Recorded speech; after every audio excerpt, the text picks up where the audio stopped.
and this is how you show up. I've been doing this for a really, really long time. As far as being on stage goes, I've been doing that since I was like 6 years old, and my mom enrolled me in dance classes, and I was up on stage realizing that my responsibility in this moment was to entertain people. I took it steps further. I tried to make them laugh when it was supposed to be a serious recital. And later on the street, trying to get people just to stop. I knew if I could get them to stop for just 1 second, just one moment, I could show them something amazing. I could make them laugh, and maybe they'd see enough value in it to help me pay my rent, buy groceries for my family, enjoy the art and support it. In the beginning, everything feels exciting and new. And not just during like the big milestones either. The first restaurant that I landed, the first trade show that I performed at, the first big engagement that I got in a private home. It wasn't just that. It arrived on ordinary days. Sitting at the kitchen table, sharing ice cream with my children. I had one of the biggest epiphanies for my show during that conversation. And it changed everything. The big revelations happen in the ordinary times, when you're tired, when you've answered too many emails, when the algorithm is doing whatever the hell algorithms do. Maybe the audience is smaller than you hoped. You don't draw as big a crowd standing on the corner. Maybe the room feels different than the one you imagined yourself being in. I don't think at any point in my career I said, hey, I'd like to write and execute a seance show for people in a historic hotel. I just wanted to pull my heart out and put a light on it. And somewhere in the middle of all the moments of life, you can realize something really important, quietly important.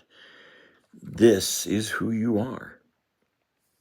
Not when the conditions improve, not when the big high-ticket sales happen, not when motivation returns, and certainly not when the perfect setup appears. The time is right now. This realization has been sitting with me lately in my quiet times and my non-working times. A lot of people imagine consistency as a kind of a polished, disciplined thing. Like people who stay committed somehow wake up every morning full of clarity and purpose and certainty. But honestly, most of the work that matters in my life happened when things sucked. The best writing I've done happened when I was exhausted. Some meaningful performances happened on nights where I was crying in the wings because I'd lost my mother, because I'd lost my marriage, because people are cruel. Some important conversations happened when I was distracted, overwhelmed, or uncertain about everything in the world going on around me. And I realized that all that integration, real integration, is not about creating the ideal conditions. It is about, if you're going to show your heart, you have to listen to it. You have to feel the pain, the joy, the rapture that comes out of who you are, the beauty that you see around you in the world, even in the ugliest times. And you integrate that. And that doesn't happen in the perfect time. Become someone who can carry the work into changing conditions. I've noticed in coming into the shows, the seance show, that different audiences arrive different ways. Some groups come in elated and happy and chatting and laughing with each other. Some come in very cautious and unsure about what they signed up for, or what their partner asked them to come along for.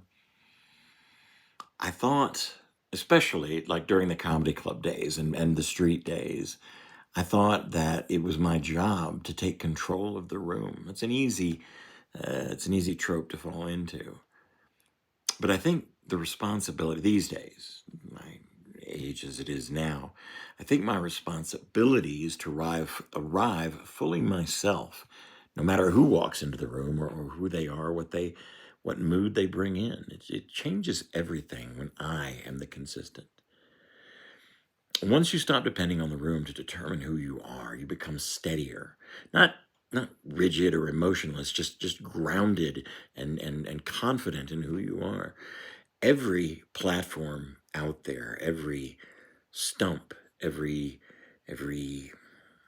podium that you stand behind, or that other people stand behind, encourage fragmentation, encourage it's you against them, it's us against them. There's a version that they put up for their YouTube page, or for Instagram, or for their LinkedIn, or for their Facebook, or whatever the platform is. There's a version of themselves for the people they think are important. There's another version for people you think might be thinking of leaving, or bored, or just don't get it. And after a while, you can start losing track of which voice is actually yours. I've watched some very talented people just slowly abandon themselves in exchange for optimization. Everything becomes strategic. Every sentence becomes calculated. Every opinion gets softened or exaggerated depending on the audience. Adaptation is normal, don't get me wrong. You have to adapt for the size of the room. A theater audience is different than a podcast audience. A short form video is different than a full on live performance. So working on the street, working in the comedy clubs is different than working for a corporate group or a church group or a family event. But adaptation and abandonment are not the same thing. People can feel when you're really connected to yourself. They may not always have the language for it. They may put labels on it like confidence or something along those lines. They trust it when you trust yourself. And I can think about that even in the small moments now. How do I answer people when I'm tired? How do I speak to the server at the restaurant? How do I carry myself when nobody is watching?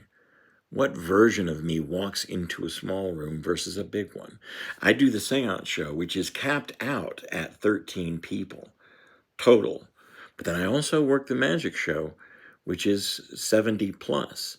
It's a big different feeling in a big different room. How do I carry myself as I walk into each of those venues? And is it, at its core, still me? There is a note that either your standards are portable or they're not. And do they only exist when the conditions are perfect? And if that's the case, they're probably not standards yet. They're just preferences. And that's a difficult thing to admit, especially for creatives, because we romanticize inspiration. We want to feel aligned before we show up fully, but identity is usually built in repetition and not intensity. The person you become is shaped far more by the ordinary Thursdays than dramatic breakthroughs. How you answer the email thoughtfully, how you attend the rehearsal even when you don't feel like rehearsing or practicing, doing it anyway. The decision in an incredibly hypocritical world to not become cynical, to still dig for beauty, to still keep making beautiful things, even when you don't feel beautiful yourself. Create art in seasons where nobody seems to notice. It matters. It matters more than anything. And I don't say that from any kind of mountain of perfect discipline. Quite the opposite, really. The older I get, I think I have more compassion for how difficult this actually is, how much it actually is work on some days, on most days. Life wants to interrupt art constantly and consistently. There's fatigue, there's doubt, there's disappointment, and there's success. Success can be as big an obstacle as failure if you let it distract you from what is truly important. Can you remain recognizable to yourself even through a changing season? Not perfect, not endlessly productive, just honest, consistent in spirit, present. Be present. I think it's what people truly are responding to when they follow someone for years. Not perfection, coherence. The feeling that the same human being exists across different rooms, across platforms, across successes and setbacks alike. And maybe that's what integration truly is at its heart.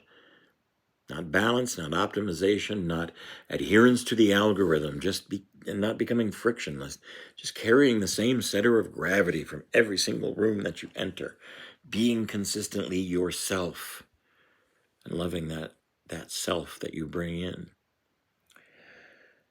I can see the Rocky Mountains from my window.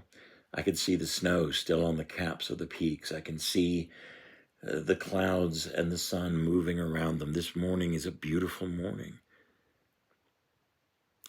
But even in the overcast days and the heavily snowy days and the torrential rains and the bad winds that we get up here, the day remains beautiful. I discovered beauty in even the conflict.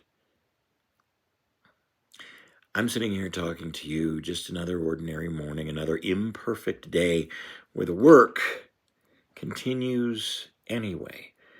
I have been blessed with this beautiful view. I have been blessed with this air in my lungs and with this voice to communicate the stories, the ability to tell them, and the responsibility to tell them well and consistently from my own heart. Maybe that's enough.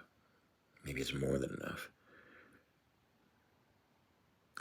I feel injustice and I feel the hypocrisy and I want to do something, and I've discovered and reclaimed to myself again and again that the gift I have been given is the responsibility that I have to help other people where they are to the best of my ability, to keep my little corner of the universe consistent, to love and to art and to beauty the best that I can. And it's those small moments that really affect and impact the rest of the world. I say that without ego or without vanity. I say it because I believe it. I have been given a gift and I intend to use it, and I am expected to use it by the one who gave it to me. Wherever you are today, I hope you're learning to trust the version of yourself that continues showing up gently, honestly, and without needing the conditions to become perfect, to be yourself. The work continues. The art continues. I'm glad you're here for it. And I hope there's love where you are.